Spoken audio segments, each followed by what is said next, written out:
privilege to turn the service over to the hands of our pastor. Give her a great big amen as she comes. This message, I'm telling you, it is one that really I preached along this line before, but it's something about the word that always gives you another depth in a different way. So I want to cover this the way it came to me the other day. So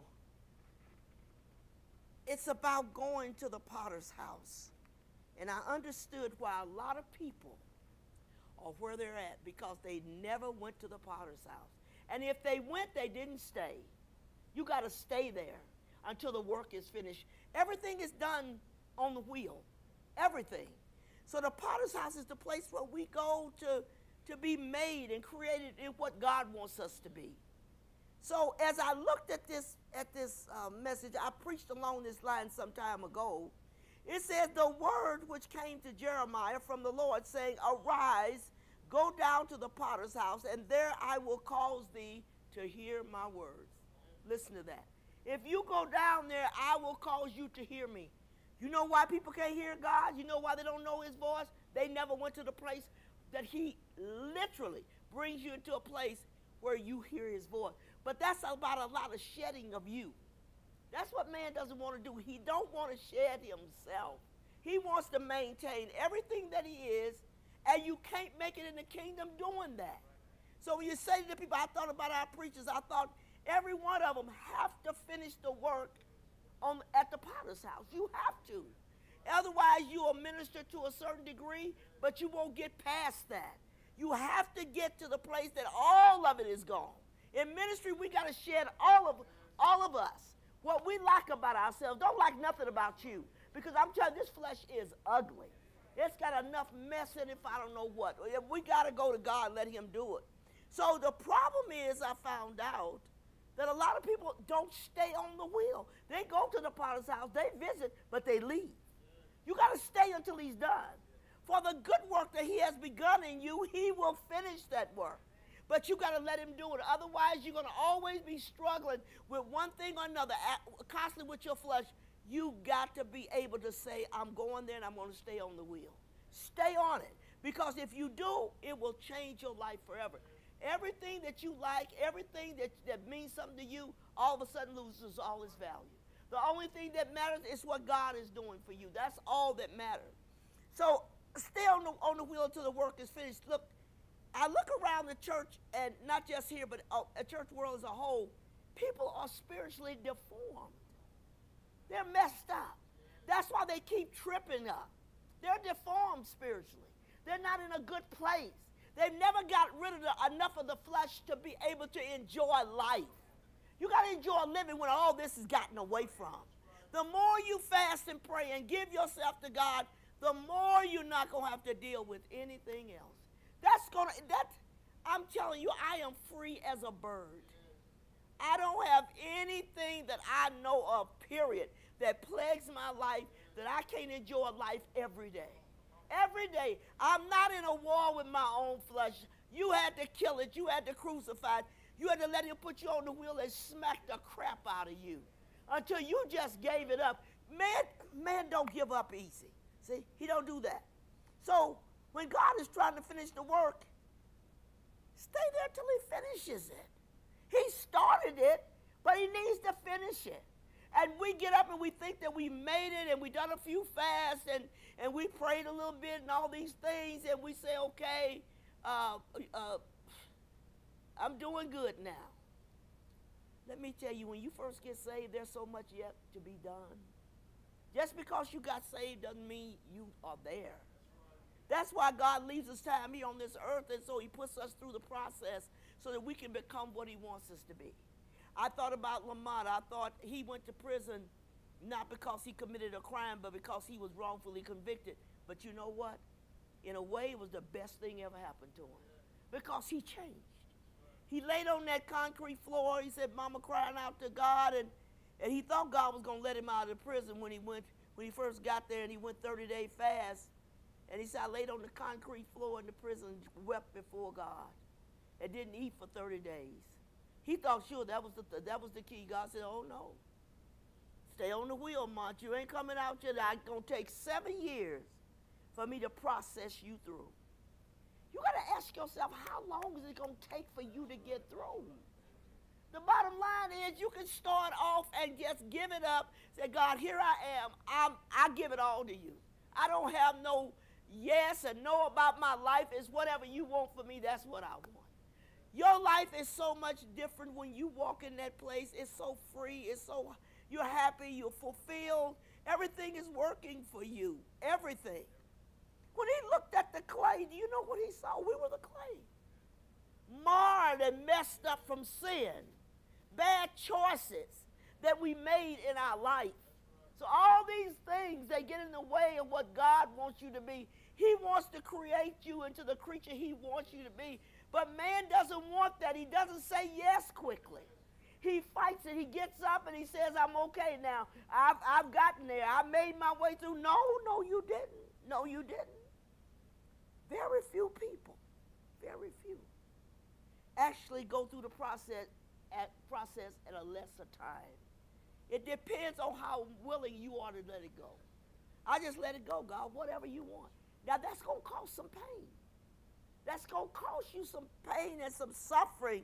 But let me tell you, it's well worth it. I wouldn't trade today who I am at this stage in my life. I was saying to somebody, you know what?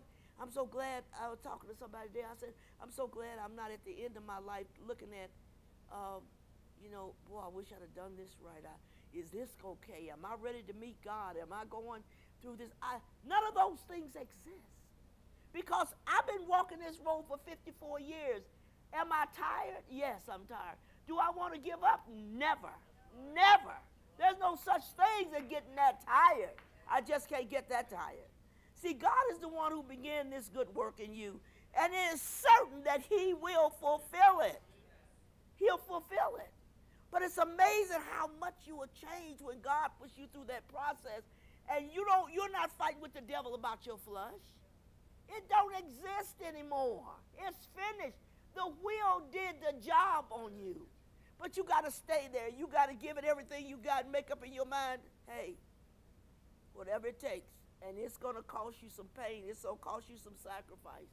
It's going to cost you to go through some things that you never dreamed you go through.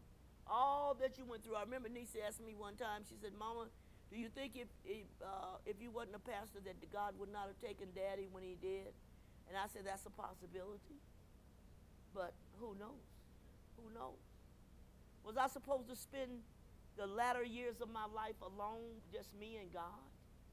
If that be the case, I'm loving every minute of it. Because it changed me. Something happened with that death and going through the process of it and all that. It done something to me as a person. Losing Nita, I knew why God took her. He said, I'm going to take her that she might be saved. That was okay with me. I said, Lord, bring my kids to the kingdom at any cost, no matter what it takes. Don't let a one die and go to hell. Whatever you have to do, bring them to the kingdom. I want us to be in heaven as a family. And so whatever it takes, bring all of them. Even Junior, my oldest son, bring him, God. Fix him. Bring him to the kingdom. That's my desire.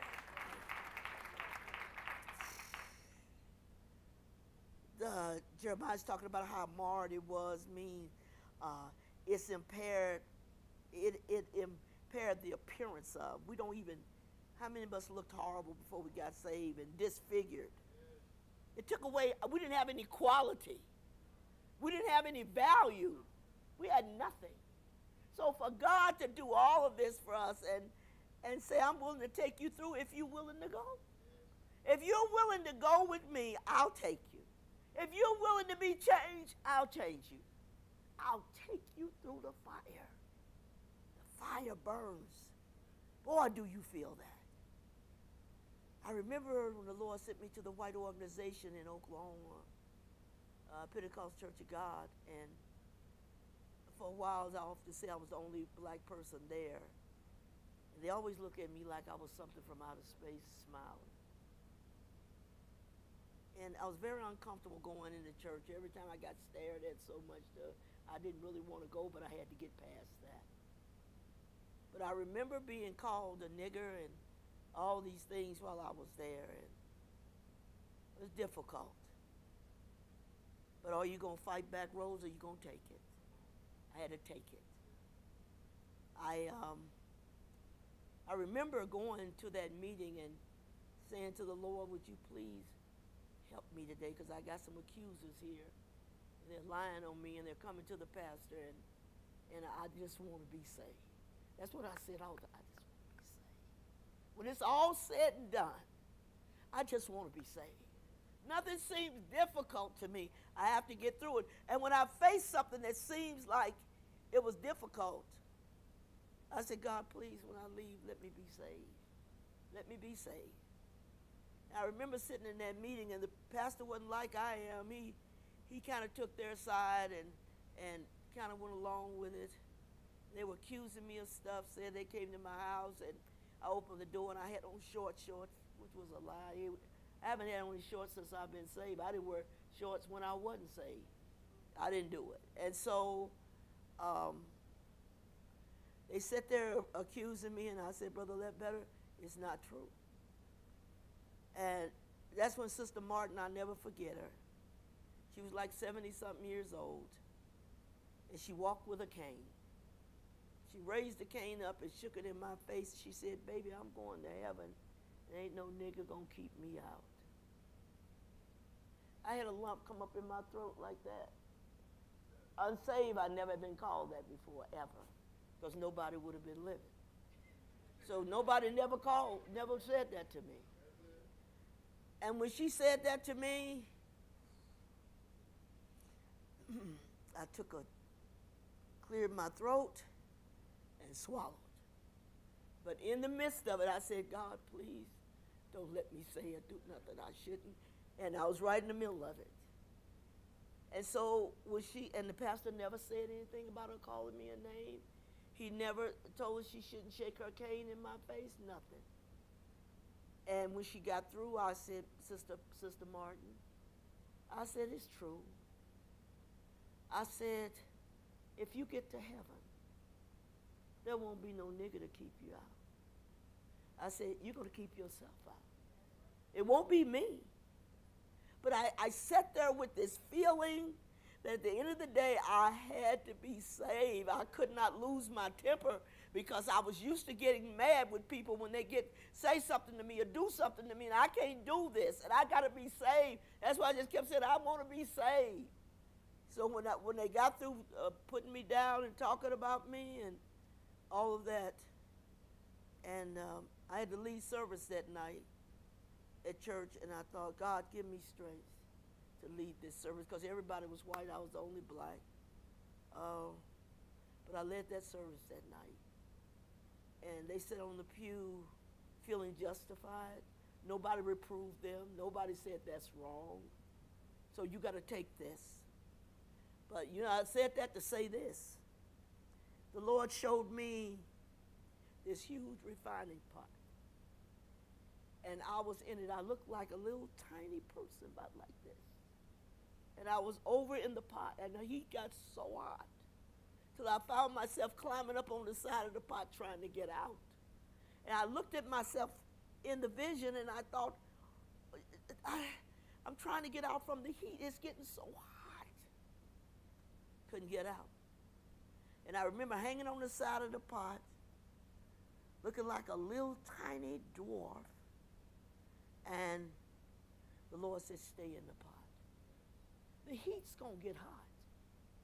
The trials are going to get difficult. Your enemies will be many. But at the end of the day, the only thing that matters, do you want to be saved? I want to be saved. That's what you got to tell yourself. I want to be saved. I got to do this. I got to keep this. I can't fall apart. So the enemy wants to come, because what happens to us with sin, we become so weak and damaged, and we cease to be able to function. We cease to be able to function. So I thought about how many times he put me through that. He'll fight fire with fire. And I was a very angry person, quick to fight. Rose, I'm going to bring you out where you ain't going to fight no more. That didn't seem possible. But he did it, and I let him do it. Every time I ran into a bad situation and it was so difficult, I told myself, God, I want to be saved. I remember walking from a Bible study in Germany after I taught the class, and I was withstood by people, and I got up and I walked down the street, and I cried all the way home, and I said, God, I just want to be saved. Please let me be saved. I'm not going to say nothing back. I'm not going to talk. I'm not going to do that. I just want to be saved.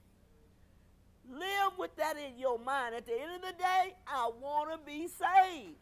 I can take anything. I want to be saved. Nothing's like it. But when you become, sin do so many bad things to us, it makes us worse. We become worse. We diminish in our ability and value and excellence. We're weakened and damaged. Don't want to be damaged. I went to him. He said, okay, let's go to the potter's house. I can fix the damage. I can fix what's wrong with you. But you'll have to stay in the pot, Rose. You'll have to stay with it no matter how painful it is. No matter how difficult it is, stay with it. And 54 years later, I stayed with it. I stayed with it. I come to a time in my life that I can rest in peace. That I'm not troubled. I'm not worried. I'm not concerned about whether I'm ready to meet God. That's not a concern of mine. All these years of going through the process at the potter's house has made me prepared to stand in the presence of a holy God and say, thank you. Thank you for that. So, you got to understand that without the pain, you'll never change. Till you go through the fire, you don't change. Fire changes the shape of things. It does something special for you that nothing else will, but you got to be willing to do it. Being talked about and lied on and put down, and people sometime in the church that stabbed you in the back and didn't stay there with you, and they've done everything bad to you. But at the end of the day, I want to be saved. That's all that really matters when it's all said and done. Yes. The clay, when he puts you on the wheel, he slaps the crap out of you. You know what they do to the clay? They just keep slapping it and slapping it. And that's what he does to you. He keeps slapping you and slapping you. And do it hurt? Yes, it hurt, but it's good for you. It's good for you. Cry sometimes. You have to cry, but hey, stay on there. On the wheel, it rotates. As it rotates, it keeps shedding stuff on the edges, getting rid of all that. That's all that ugly side of you, the nasty side, the sometimes nice, sometimes ain't, all this crap. And so as that thing is rotating, it's just flying, stuff is flying off of it. That's why you got to go to the wheel. That's why you got to go there. You will never be a problem to any pastor. Or no preacher will never be not effective in the pulpit if you're willing to go through it. It can change you. You don't have to stay that way. But let it happen. Let it happen. So when he puts you on the wheel, he's going to slap you and slap you and slap you. Forcefully.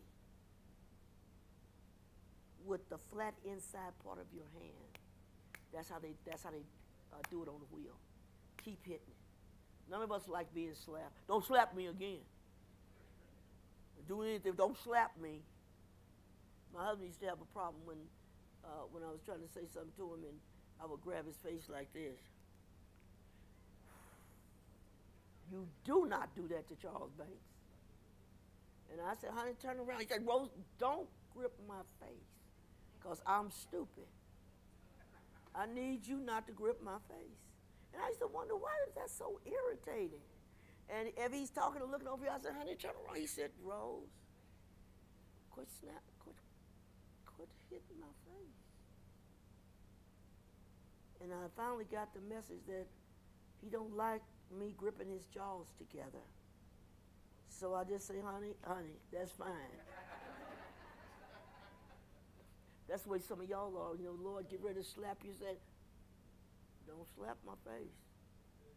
You turn it back around. Don't slap my face. He gonna slap you so many times. Oh my God. Again and again and again. Take it with a smile. I'm gonna be better. I'm gonna be a different person. The pain that I go through, be it physical, be it mentally, whatever. I'm going to be a different person. When you think about the finished product of what God can work through, oh my God, there's nothing like that. The clay must be fired. You got to go through the fire. You cannot survive without that. You can't get through it. You said, I don't want to get in the fire. You got to get in the fire. The fire is hot enough to burn up all the crap in you that shouldn't be in there, of all the impurities, all that stuff that's ugly. You have to go through the fire. The firing converts ceramic work from weak clay into a strong, durable, crystalline glass-like form. Ceramic work is typically fired twice. Some of y'all never. He can finish you twice. Lord, that's enough now. I've taken some things. No, I got another time to fire you up. Get back in the fire. We don't want to get in that fire. You won't be a nasty, rude person or any of those things. I kid you not. Because what he's doing for us, I'm changing you. You're not ready to go to heaven until you go through the fire. You got to do that. You can't become whole without it. You got all these things. Have you ever thought about yourself, why am I this kind of person? Go to the potter's house. Let him change you into a lovable person, a person that people can relate to and love, and you shine for him. You can't shine. Gold don't shine until they put it in the fire. When they first pull it out the earth, it's just as ugly and dirt. It looks like dirt. But when they put it in that fire, that's how you get that shine. Ain't nothing like a shining piece of jewelry. There's nothing like it. The better it shines, the better I like it. It's just, oh my God. Now, understand, there's some costume jewelry that shines a lot too. But that's what it is, costume. It ain't the real thing. You want to be the real thing. I don't want to be a cubic zirconia. I want to be a diamond. I want to come forth as gold because he put me through the fire. So he fires you up and then he glazes you, put the shine on you. That's why some of y'all don't shine. You didn't stay long enough to be glazed. After he put you through the fire, now I want you to shine for me. If you'll just stay put. If you'll just stay put. So then you're glazed and what is this? And it firms you up as the temperature in the clay rises. Many changes take place in the clay when it goes through that. That clay is the hot oven. The hotter the heat, the more likely you're going to come out good. Job said, after I've been tried, then shall I come forth as gold. Don't call yourself gold. No, you ain't gold yet. You know the old commercial years ago says, is it soup yet? Hey, is it gold yet? No. You ain't gold, you still rusty. He got to put you in the fire and burn you up. To everything that makes you who you are today, I got to get rid of it because I can't work with it, I can't use it. I can't use it. Bisque firing is the first firing of pottery before it is glazed. So, bisque is a true ceramic material, although the clay body has not yet reached maturity. Ooh, how many immature people we got sitting up in here? You're a long way from being mature.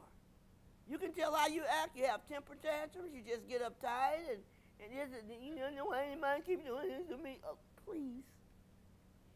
You got to go in the fire till you quit whining, quit crying, quit making excuses. Lord, I'm still burning from the last fire. You know, I haven't done nothing. Did you see this right here? I got some blisters. Yeah. And he said, I'm still going to put you back in there and bust the blister. Because in that blister is still some of you. I got to get rid of it. You got to get rid of it. See? So, it's got to be, it says biscuits are true ceramic. It's real. It's not just a funny looking thing. It's real. And so, he puts you back in there. He fires you up twice. Lord, please, do I have to do it again? I didn't forget what I went through before. Surely, you'll give me a break. No. Get in there. It's so much easier when you just say, yes, Lord. You try to fight against it, you just get worse. And then he's got to throw you in there some more because he got to get the fight out of you. They're fired up twice. The goal is to convert to something durable, to make you lasting, making you being able to go through something and last, not falling apart in the time of pressure. If you faint in the day of adversity, that strength is small.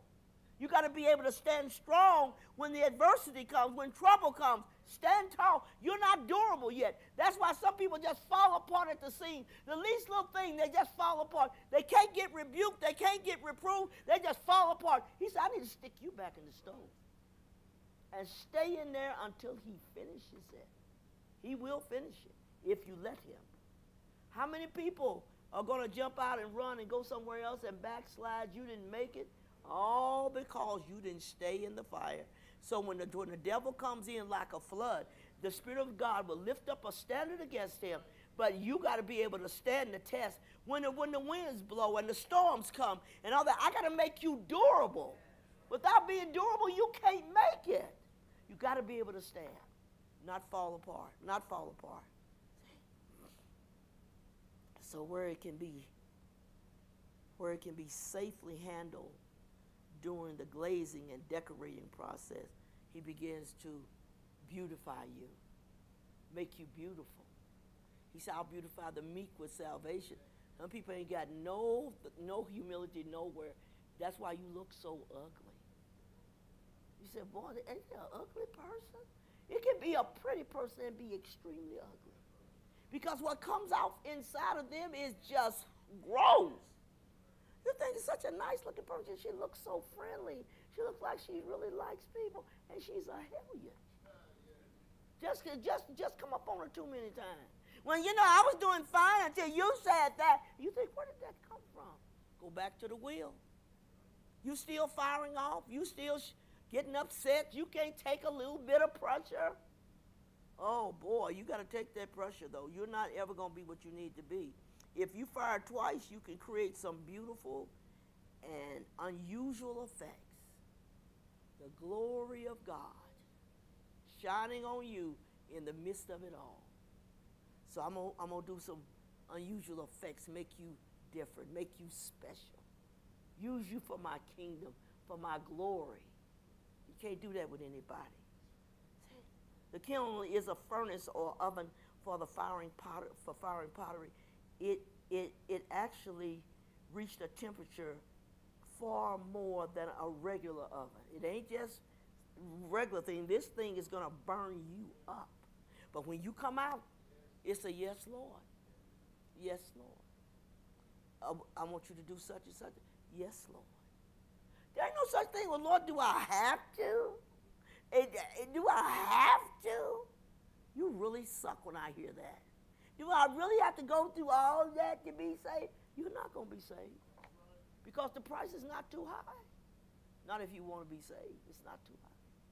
It's a good thing. It's a good thing. It's fixing you like you would not believe it. Listen, it says,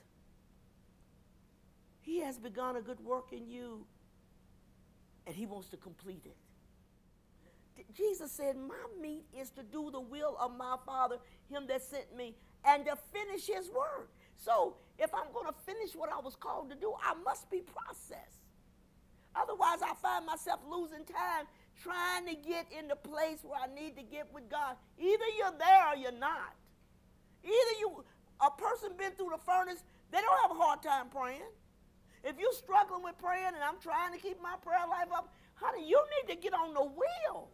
Once you get on that wheel, prayer is the simplest thing in the world to do. It's not complicated. It's not hard. I'm talking to the one I love, the one that put me through the fire, the one who taught me how to love him, the one who done all this to me. Yes. So he said, my meat is to do the will of him that sent me, finish his work. Process is a series of actions or steps taken in order to achieve a particular end. For God to finish you and perfect you for the kingdom, that's what the process is. You're not going to jump up and, hey, praise God, I'm there. No, you're not. So I hear people talking where they ain't never been. I told some of my kids, I said, do not testify where you have not been. Do not claim victory for where you never went. Because it's going to come and get you, and are you going to have the victory or not? Think about it. You can brag all you want to and stand up in your testimony and say, you know what? I just thank God because my mind's made up. The devil says, well, we'll see about that. We'll see about that because something's going to test you. You're going to be tested. You can talk if you want to, but the test proves who you are. The test shows whether you went through the fire or not. The test shows whether you said, yes, Lord. No matter what happened, yes, Lord. Yes. So I listened to Wanda talking to me on the tribute today, and she said, Mama, your heart and the heart of God is so intertwined. She said, with the heart of my God. It's so intertwined. You just want what he wants. You want to do what he tells you to do. It doesn't matter whether I feel like it or whatever. Do the job. Because at the end of the day, you're going to rest forever. Make it count. Make it count. Don't just flop around in the church and bake a pie or a cake or do little stuff like that and go over and say something nice to somebody. It's more than that. The process will take you some time to get through it, but you determine how long it's going to take.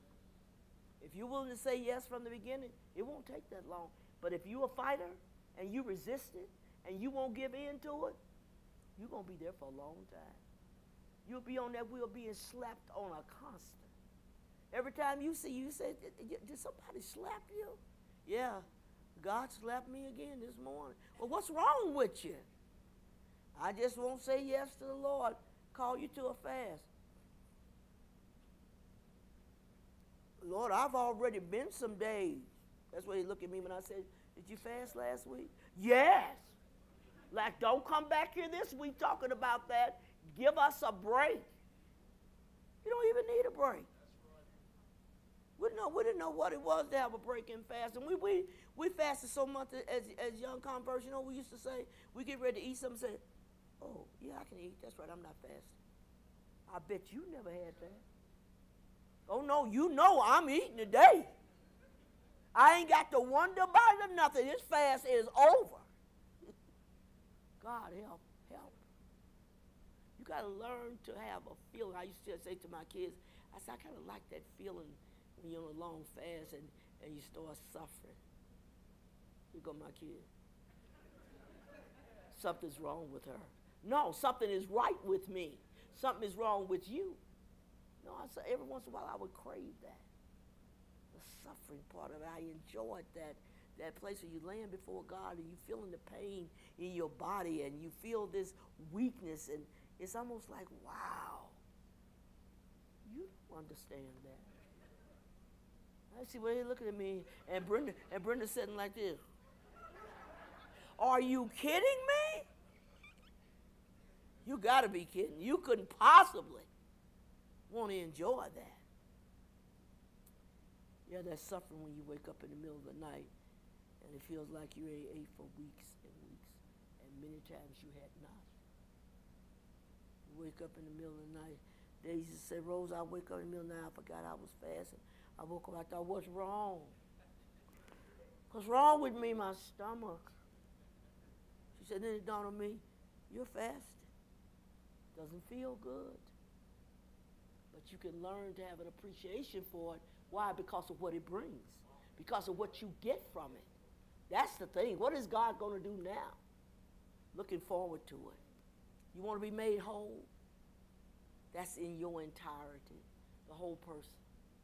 The whole person.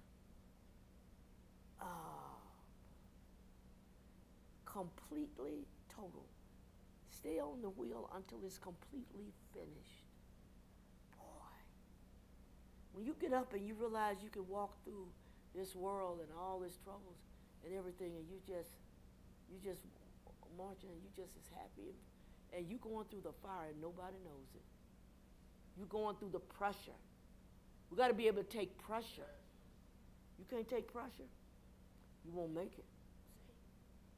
To finish means to bring a task to an end, to complete it. That's where you got to go. In its entirety. To complete the last part. What part of you is still not done yet? That nasty side of you, still not done. Get upset quick. If I said, did you pray? Yes, ma'am. With an attitude, and say right there, you ain't prayed. You wouldn't have an attitude. Yes, I prayed. No, you didn't, because you're nasty. Praying people don't be nasty. Praying people are nice. They're sweet. They're kind. They're not unpredictable. You can almost say exactly how they're going to handle every situation. It's going to be okay. Get on the wheel. Let him finish you.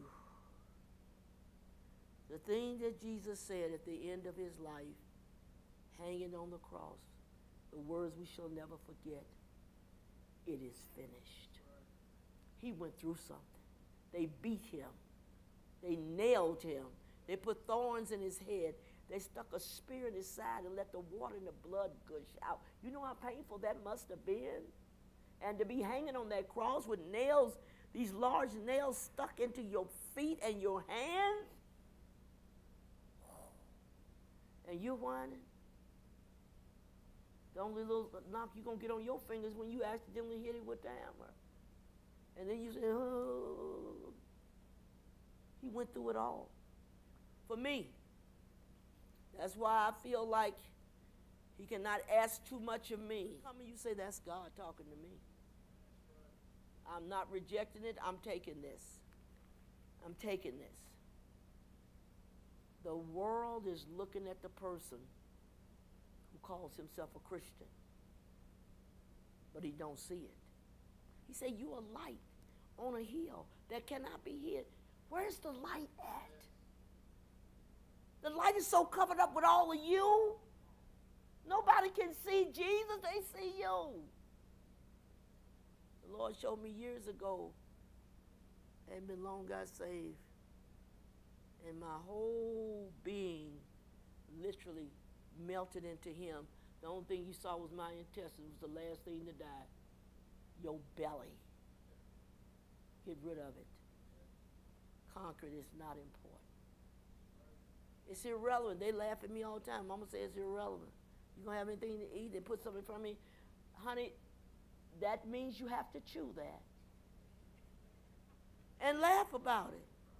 She's sometimes they bring me what I'm going to eat, and I'm frowning. Does it? Honey, what are you frowning for? She's frowning because it means chew. It does not.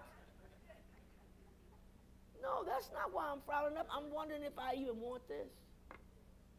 And they sit in front of me and say, I don't have an appetite. I don't know. And sometimes I may wake up occasionally really, really hungry. And they set food in front of me, and before I can even get halfway through, I'm thinking, gosh, I'm so full. I brought you the dishes I eat out of. Y'all thought I was insane, including Miss June. Yeah. Sometimes it's too much. I said, God, you did this in me. This ain't Rose. Rose loves food. Used to. I understand the scripture when he says, you should not live by bread alone, but by every word that proceeds from the mouth of God. I told Nisa, I said, I just want to lay in my bed and meditate, think about God, and pray, and fast, and tell him how much I love him. Thank you for bringing me to this point in my life. Thank you because I conquered what I used to could not conquer. Thank you, I'm not a slave to anything. Nothing am I enslaved to. Nothing. I can do it, I cannot do it. At the same time, I think if you can get people to say, let the will of the Lord be done. Whatever you say, God, that's fine with me. What do you want me to do? I remember years ago, we would be fasting, and Juanita said, and when she first told me that, I really freaked out. She said, I'll be sitting there getting ready to eat. The Lord said, don't eat nothing else for 20 days. I thought, I'm not going to hear that. No way. That's the devil if you ever seen it. When she said, he stopped me right in the middle of eating and said, don't eat any more for 14 days. Don't eat any more for 21 days. Now I see it. Whatever you ask of me is what I'm willing to do. Just doing me, what needs to be done, what needs to be completed. Finish every part of me. Leave nothing out. That's what you got to ask for. Listen what happened here. He said, a certain maid walked up on Peter as he sat by the fire and earnestly looked upon him and said, this man was also with Jesus. Listen to this. And he denied him, saying, woman, I don't know him. Like, I'm not the one. He done got irritated. I don't know, woman. When he say woman, that means you done irritated me. I don't know him. Then he says, and after a little while, another saw him and said, thou art also of them. And Peter said, man, I am not. I'm not being related to anybody that's getting ready to be crucified. No, I don't want to get accidentally put on the cross either. And about the space of 1 hour after another confidently affirmed, saying, of a truth, this fellow also was with him, for he is a Galilean. One scripture said, your speech bewrayeth you. It gives you away. You've been with Jesus. Peter said, man, I know not what thou sayest. And immediately while he yet spake, the cock crew. And the Lord turned. I could just see him in my mind. When he turns around and look at Peter, he told me, he said, before the cock crows today, 3 times you'll deny me. He did. Listen to this. The Lord turned and looked upon him, but this is what the Lord said.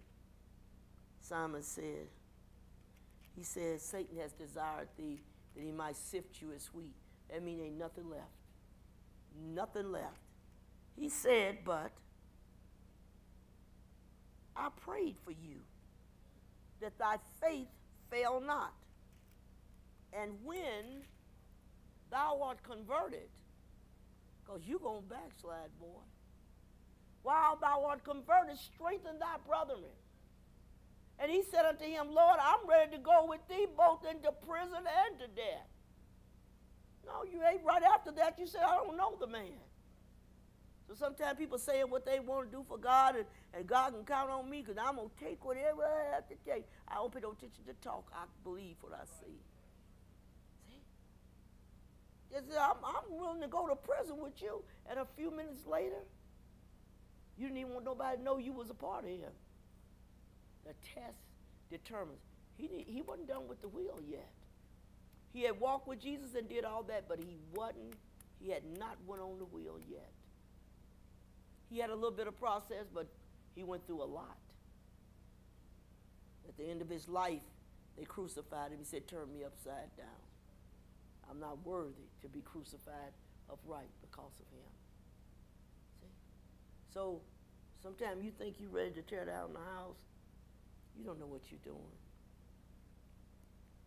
When the Lord saw, when Peter saw what the Lord had said was true, the scripture says he went out and he wept bitterly. He was so sorry. But when you really been to the wheel and you really done went through the thing, you'll be able to take it and not fear it or become afraid of it. That's why we have so much spiritual failure. I got to close this message. Spiritual failure. Because we ain't been on the wheel. People go to the wheel, they don't fail. They stand up. They face the devil head on. They fight the good fight. They don't give in. So I'm here to stay. Time I got saved, I said, I'm in this to stay. I didn't even know what all was involved. I didn't know all the pain that I would feel, but I'm here to stay. I'm going nowhere. And you know what? If you make up in your mind you're here to stay, all the devils in hell can't stop you. I'm not getting myself in no position where the devil make a fool out of me. And he will if you let him. See? You don't want to be the person that has no depth and tried to build something for God and it was all on shaky ground. No, when the wind comes and the storm comes, you won't survive it. I want preachers in this church. When they say they're a preacher, they're a preacher. They don't bow, they don't give in. They say, oh no. That's what I want to hear. I want you to think about it. I told Clint today, I said, Clint, y'all need to be preachers that nothing makes you bow. Y'all stand together like a force against the force of hell. Don't give in. Unite as one. Preachers should never be divided against each other. Never. Because if they're divided, the house divided against itself can't stand. All the devils in hell can't take over this church if these preachers stay united in fasting and prayer and quit talking about it. Just do it. Just do it. God's there to help you and strengthen you through this process. And let me tell you, it's well worth it. It's well worth it. At the end of the day, boy, when you come to the end of your life and you say, well, it's been a good fight. Thank God for everything I ever went through because it made me who I am today. I'm glad that man, he didn't let teardrops fall. You know what? I know he'd find joy in every tear that I shed. Oh, see, and I'm glad that man didn't make heartaches. Cause I know he'd give me more.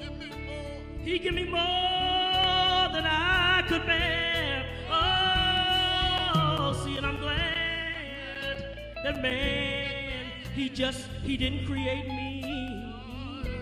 Oh, Lord, for one day. Man, he surely forsake me. Oh,